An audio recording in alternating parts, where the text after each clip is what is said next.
At marami talaga nagulat sa panalo ng Boston Celtics kontra sa Cleveland Cavaliers sa Game 3 ng kanilang NBA Eastern Conference Finals. Remember, wala si Isaiah Thomas kaya mas lalong nakakabilib ang panalo ng Celtics kanina. At para mapag-usapan pa natin lalo ang mga nangyari kanina, makakasama natin ang dating PBA player at LaSalle star na ngayon SNA basketball analyst at assistant coach pa ng Adamson. Lahat na ipagsama-sama na. And he used to wear green, so you should be happy today. I don't know. Renren Ritualo, welcome back to The Score. Thanks for joining us. Okay, what a shocking game for most people. Don't mean to insult the Celtics fans out there kasi walang Isaiah Thomas eh. And you saw the way that they were clobbered in Game 1 and Game 2. Ikaw, papasok ng Game 3, nung nadinig mo na out for the season na si Thomas, anong in-expect mo? Oh, well, medyo malabo na ito manalo. Parang sweep na to. Pero sabi nga nila, bilog ang bola. Yun na nga. And then, lumamang pa ng 21 at the third quarter. Sabi mo nga, nang namomonitor mo yung score, ha? Nagulat ka na lang. Nagulat ako. Binaba ko yung phone ko. Yun na nga eh. When I checked the app, grabe, no? Well, when you look through the game after that, sa binasa mo at sa nakita mo stats, ano sa tingin mo nangyari? Paano nakabawi pa itong Celtics ito? How did they get back in the game? well, grabe yung nilaro nila.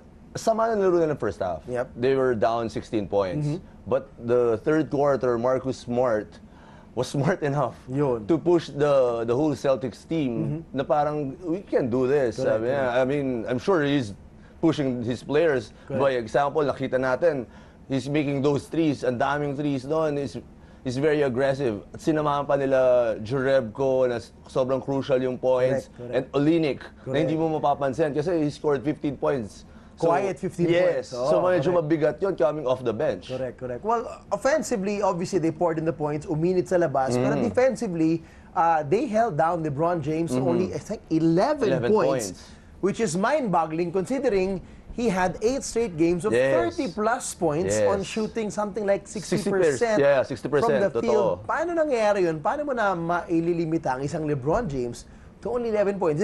Is it crediting their defense alone o may halong malas na rin to? Well, for me, it's LeBron James versus LeBron James eh. It's, para sa'yo? Oo, para yung sa sarili niya, kalaban niya talaga. Well, siguro yung instinct niya that time is to involve his teammates. Okay, which happened in the first half. Kinarga sila nila Love and Irving. Yes, maganda yung pinakita ng dalawa. But hindi nagtuloy-tuloy yun hanggang sa fourth quarter. So, medyo kinapo sila kasi konti-konti lang talaga yung production. 11 points from LeBron James won't do it for the Cavs. Ren, you've seen this before. In other, many teams have this scenario that they have star players na they want other stars to get hot first. Pero is it a case of too little, too late na parang kung gusto man niya uminit sa second half, wala siyang oras. Yun ba yung isang, could be the case of what happened to LeBron? Well, we didn't see him force parang hindi rin siya effort masyado, no? Ng sitwasyon. So parang nandun siya, but yung aggressiveness niya wala eh. So he shot only 13 attempts. Correct. Which is way lower than his shots in the previous 2 games. So. Yung first game niya, more than 15 attempts. And also in the second game, ngayon 13 attempts lang siya. So he's not that aggressive. He only had 6 rebounds and 6 assists. Hindi natin masasabi na he's trying to involve everybody, pero kasi he only had 6 assists. Buti dapat triple-double siya. So yung instinct niya or yung maybe yung mood niya that time, it's not into it. I'm not sure. Maaring overconfidence? Because you're looking at a team, you're up 2-0, you're at home, wala pang Isaiah Thomas. Wala pang Isaiah Thomas. That's why, the first na sinabi ko when you asked me, it's LBJ versus LBJ. It's really him. Yeah, it's really him. When you hold him that low. Yes, nobody can stop that guy. You can't hold him to this point kung tao-tao lang talaga. Yes. Okay. Well, look, here's an interesting perspective then, Ren, no? Is it an argument to even discuss that the Celtics could be better without Isaiah Thomas? Depende sa matchups. Kasi one thing na napansin ng iba, hindi na-exploit yung defensive liabilities ng isang Isaiah Thomas. In fact, nung nag-starting 5 sila, instead of putting a Rozier or another true point guard, they went big. They went with Amir Johnson and Horford sabay. And with Smart, Marcus and Smart, Bradley, and Crowder. And Crowder, Malaki nga sila. Well, yun yan, hindi na-exploit. But, of course, Isaiah Thomas will contribute 30 points per ball game. So you can't count that out. I respect his game. He plays defense also. He's very tough inside. Kahit na may mismatch siya. Kahit may mismatch siya, but he's so strong for a little guy. So hindi mo siya mapupush around talaga. He's a fighter. That's why hindi ko masasabi na mas magaling sila. Basta, they played well. Ito ang sabi nila, if a star player is down or if a crucial guy on the floor is down, someone has to step up. Yun. So, ang dami nag-step up for the Boston Celtics. And it was the games that they played na hindi inasahan ng Cavs. See, this is like a Jay Crowder and a Marcus Smart. They didn't see before. Yes. They didn't see them this aggressive. Yes. They didn't see them take this many shots. Yes. So, for that, sa tingin mo, paano mag-adjust ang Cavs? Of course, they have the benefit of having Game 4 still at home. How do they adjust to this, kumbaga, all of a sudden, new look Celtics?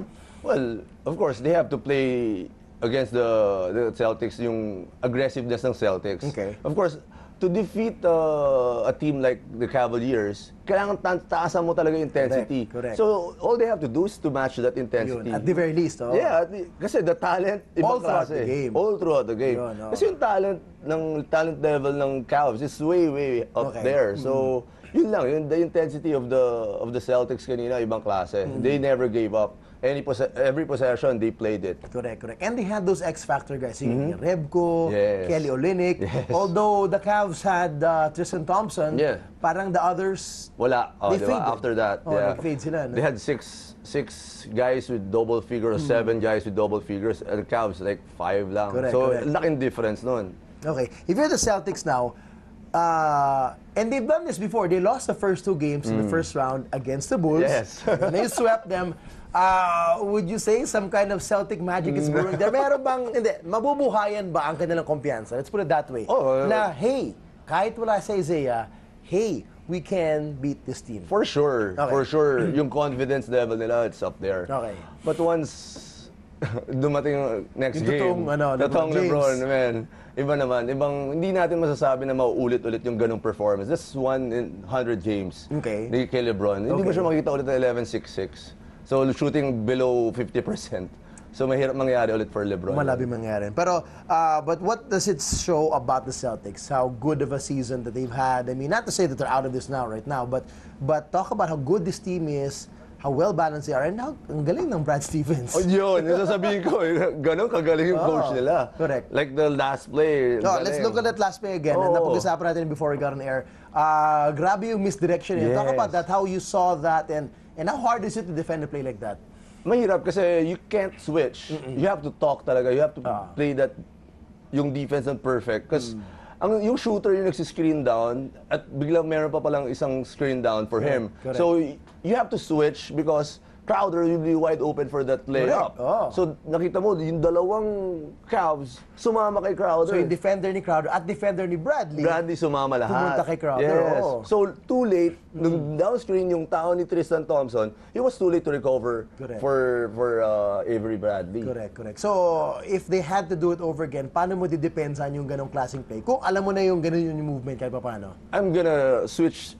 Yung totoong switch talaga. No miscommunications. Automatic Kasi switch. Kasi miscommunications sa kay Crowder, Bradley, I'm gonna defender. Put someone in front of the player, of the 3 players, Tristan Thompson, and on top of it, on top of Avery Bradley.